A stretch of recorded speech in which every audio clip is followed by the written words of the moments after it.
Good morning বন্ধুরা। আজকে দুপুরের জন্য কী কী রান্না করবো তোমাদের সঙ্গে শেয়ার করবো। দেখো, একটা মদনকুচি এনেছিল, মদনকুচিটা কুড়িয়ে নিয়েছি সুন্দর করে। আর এদিকে ইলিশ মাছের মাথাটা বাজছি। তো আমি মদনকুচিটা কীভাবে রান্না করি তোমাদের সঙ্গে শেয়ার করবো। কড়াইতে তেল দিয়েছি, পাঁচফোড়নটা। আর আমার ভিডিওটা যদি ভালো লাগে অবশ্যই লাইক শেয়ার কমেন্ট করতে ভুলবে না।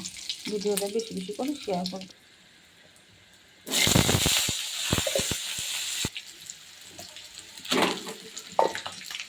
কচিটা দিয়ে দিলাম, একটু জিরার গুঁড়ো আর একটু হলুদ দিয়ে এখন ঢাকনা দিয়ে। এই দেখো, আমার তরকারিটা মোটামুটি হয়ে গিয়েছে। তরকারিটা কি সুন্দর হয়েছে। এই দেখো, আমার কচুর তরকারিটা হয়ে গিয়েছে, এখন নামিয়ে ফেলবো। আমার রান্না যদি ভালো লাগে অবশ্যই লাইক শেয়ার করুন।